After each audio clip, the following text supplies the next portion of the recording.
Yeah,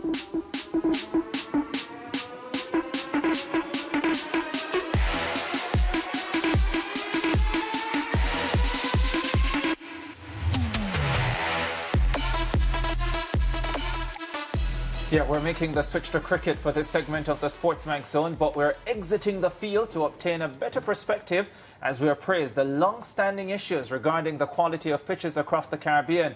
For the next few minutes, we'll be looking to dissect a quantitative study conducted by Davian Megu, a master's student at the University of the West Indies, Mona campus, and researcher Shanari Ferran, that assessed the factors which influence the quality of wickets being prepared in the region. According to the findings, 82.7% of the study's sample size, which comprised 100 groundspeople in the Caribbean, pointed to the substandard level of preservation applied to the wickets as a cause for poor quality. Meanwhile, over 50% of respondents said the availability of resources also impact pitch quality. Well, the researchers, Davian and Shanari, now join us in studio to provide a wider understanding of these findings. Ladies and gentlemen, it's a pleasure to have you on the SportsMax Zone, and this issue is clearly of interest to every cricket lover across the Caribbean, just because for so long we've lamented the quality of the surfaces that our regional players have to be dealing with. And let me get right into it, because one of the findings, groundsmen are not being treated with enough respect across the region. That one was standing out for me. But before I get to that, why this study? Well, for me, I have been a lifelong fan of cricket. Well, what about the shirt? Well, overall, I'm a sports person. Okay. So overall, I'm a sports person. But, you know, cricket was one of the first sport that was introduced to me growing up. I was forced to watch cricket, watch test matches on a Saturday when I would just want to watch some cartoon, but I fell in love with it. And so for me, that I don't think we have done enough research in our region. And so I decided that why not be the change? Why not be a factor that push for the change that I want to see? So we know the issues that we face. However, to get a better understanding, I believe that there's something that I see the world is doing that we're not doing, and that is doing researches to see why we are good at what we do in cricket or why we're not good at some things. And yeah. And for you, Shanari? First, thank you for having us. So passionate about research, passionate about sports, so I guess merging those two was a good look. Scientists do research every day, so why not for us to go into sports lab as well? I think, as Megu mentioned, research is critical. We do research every day. Yeah. But are we using the research to drive policy? Are we using the research to figure out what's really happening with sports in the Caribbean? In Jamaica, we don't do a lot of research. In sports, that is, and in the Caribbean by extension. So we wanted to dig deeper into cricket, because last year was a busy period for us because we had the T20 World Cup here in the Caribbean, and also the fact that we also had the CPL Championship. Yeah. And we did the study in August, between August and September last year, right after the Cricket World Cup. And we deliberately did that because we wanted to gauge participants' perspectives quantitatively about how they feel about our cricket pitches. And while many of the findings may not be new, what we discovered as striking, and I know Megu will speak closely to that. I am not a curator. I know nothing about preserving pitches, but what I can say is that the data is telling us, and science numbers don't lie, telling us that our groundsmen are not being treated with enough respect in the Caribbean. Yeah. Now, how does that impact the preparation of our pitches? Because that in itself is a wholesome issue. It's very holistic. Yeah. And I think that's something that we have to look at. And also the fact that most of our respondents are people who would have been involved in the sport for at least 20 years and over. Yeah. So the profile of our respondents is also telling and is indicative of where we're at, the interest that is being shown, but also the fact that we should be doing more research to drive our policy, decision-making, and also to inform our stakeholders. And that's something that we should not just brush aside Because when you think about India and Australia and all of those first world developing countries, mind you might say we're developing, which is true, but are we looking at how we can leverage the research, especially in an era where technology has advanced so much? How can we leverage the research? Look at climate change. How is climate change impacting our pitches? Have we looked at that? Yeah. So, yeah. Yeah. Yeah. Interesting, a number of things coming out of that. I want to get some clarity, though, in terms of, you said you interviewed 100 groundsmen, and this was across the Not just Caribbean? groundsmen. Not just groundsmen. Okay, so that's what I wanted to get clear. So clarify that aspect in terms of the variety of individuals and where they are from. All right, very good question. So it was 110 participants in total. We surveyed, I must point out, most of the respondents, I would say about 40% of them were Jamaicans, but we had participants from 8 other Caribbean countries across the Caribbean. So the profile would have been coaches, stakeholders in sports, players. Our research finding tells us that, what was it, over 60% of the participants were players. So who would have been involved in the sport? Yeah. We had coaches. Meaning current players, or at some point they have played? At some point they did interfere with the sport. So the profile suggests to us that there are real interest in what's happening in cricket. Yeah. Also, just to clarify, you used the term groundsmen in the survey, in the research, and I noted that you used groundsmen as opposed to curator. Is there a specific reason for that? Well, there's not necessarily a specific reason for that, but in the research we wanted it to be very realistic, and in the Caribbean, that is what they are called. They are called groundsmen in the Caribbean. So hence, we refer to them in the research. Yeah, and by the way, is groundsmen the individuals who deal with the pitch, or the individuals who are responsible for the ground overall? So both pitch and the ground overall. Okay. Right. So, yeah. And key to note, we call them groundsmen. Yeah. And personally, Maybe that's where the problem starts in terms of the disrespect, because I want to get to that in terms of the disrespect. Yes. So for us, what we would have found in the research also is, as you said, the name. We need to now look back and revamp. So instead of calling them groundsmen, curator, give them their right title, because when we compare it in terms of when we're doing our literature review, one of the things that we found in the literature review was that in other regions, they are called curators, especially the person who is directly in charge of the pitch, compared to in our region where we use the word groundsman, and we use it very loosely also. And I believe that also brings up an issue, and I mean, I don't want to push too far in terms of how fast we go. That's your job.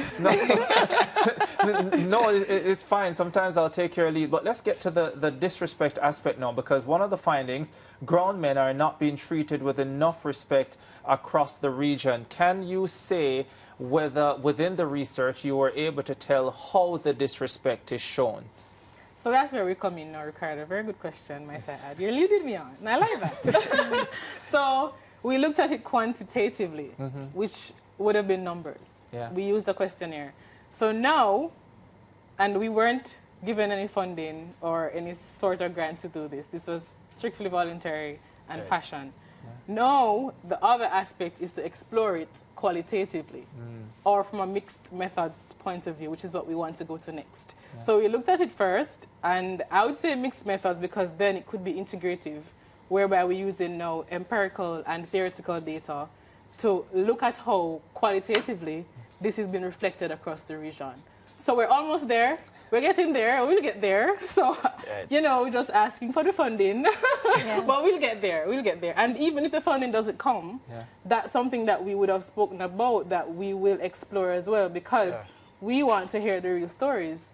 And I think as part of our research mandate, not just in cricket, within Jamaica, we have so many untold stories. We have the Jamaica Premier League, Maria. We have the ISA competitions. We have all of these sporting, I would say, disciplines that we engage in, but we do not know some of these stories. So we need to be doing more research. I believe every single sporting organization should have a research and development arm. Yeah, Right. very, very important. And the second finding, pitches are not being maintained to sustain quality over time. And we've sat here and watched so many matches and observed that. So maybe you can walk me through that and how y'all went about coming up to the second finding. Okay, so again, it's a qualitative research, so it was quantitative, sorry. So it was based on the questionnaires. Now, based on what the respondents were saying in terms of pitches not being obtained to a particular standard, they were saying it was for different reasons. And one of the main reasons that kept on coming back, it kept on coming back to our curators. One, resource. Two, the knowledge of our curators. And how serious do we take pitch maintenance? Because pitch maintenance is a science. There's a science behind pitch maintenance. And earlier my colleague mentioned something about climate change. And that is very important in terms of pitch and outfield maintenance, because one of the things about that is that what may work in Jamaica or what may work in the Caribbean may not work in England or Australia or India because of the different climates. Yeah. So therefore we have to do our own research to see what works for us and how we can go about using what works for us in terms of keeping our pitch at a higher standard for a longer period of time. And again, let's link it back to in terms of when we talk about groundsmen feeling disrespected. If you don't feel appreciated or valued in terms of what you do, then the effort that you put into what you do now becomes minimal. So you're saying, okay, my job is not important, but their job is very important, because without pitch, you cannot play cricket. Yeah. You need pitch to play cricket. Do you do some amount of pitch preparation I have. as well? So you have Yes. some experience in this area. Yes, I do. You're not demotivated, are you? No. And are you okay with but- being called a groundsman? Well, I wasn't called a groundsman. Okay. And so I don't know how I would feel, to be honest, if every day they said a groundsman. And again, you have to, everything you have to put value to it in terms of, so for example, and if you say that, okay, I'm a groundsman in charge of pitch. Now let's think about it. How many persons, how would you, if your child came to you and said, Mommy, I want to be a groundsman when I grow up, what would you say to your child?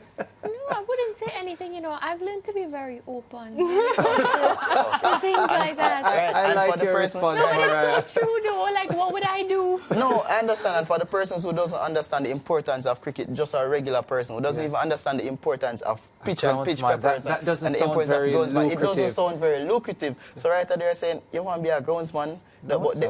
they wouldn't understand exactly. So we're here to bring the information to say, when you hear groundsman, it's not something that you look at and you push aside. This is a very important role in the sport Yeah. we play. Curator sounds more sophisticated. And that's where we want to go, because the other question is, what do we have any form of certification? If you should check the different cricket pitches, how many persons there are certified in their area in any way to say, boy, I am certified to do. Yes, they have the knowledge and they know, but do they have anything to say, I am certified? If we should check the pay range coming down in cricket, maybe they'll be the lowest paid.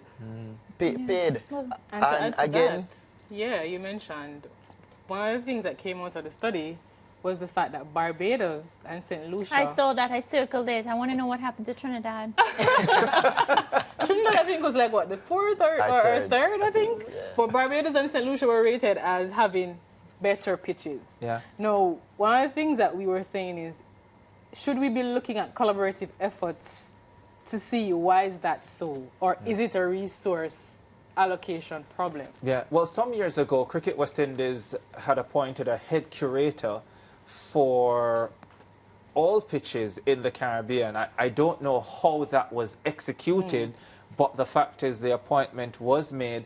And I also see in the research, it says that 72.7% of the respondents said they would not recommend their child to become a groundsman. Is that alarming? Because there's still 28% who would. Like Yeah. me. Right. right? It is alarming for me, and why it is alarming for me is because maybe because I'm I'm in sport, so I understand the importance of pitch preparation and how you play your role. Because, for example, there are times when we look, let's use West Indies, for example, and this is just me asking a question now to everybody out there. We are saying that back then West Indies thrive on fast bowling, and now our bowlers are not bowling fast, they're not bowling good. But let me ask a question. Are they getting the pitch to support them? Or after they bowl a day of a test match, and after they bowl a day, they have no back for the second day because they're not getting the quality of pitch, because the knowledge is not there now how to properly prepare pitches or to suit, even to suit. There's a reason why we have a home series, and it's called home advantage for a reason. So to prepare Caribbean fashion-like pitches where you know a fast bowler is coming down on you, the English, the Australian, they don't want to see our fast bowlers, but though the pitch is helping them. So that is I think we saw it in the T20 World Cup. Helping I'm not them, going to go there, but hurting us. I think we did. Yeah, We did. I think we're out of time and have to leave it there. Davia and Shanari, a pleasure speaking with both of you. Really great job on this, and I mean, I certainly look forward to seeing more and seeing the research go even deeper than it has here, because I really believe that this is just the beginning, and there is so much more to unearth on this issue. All right, we've got to go to a break. How far are we? What time is it? Oh gosh, Interactive is coming up next.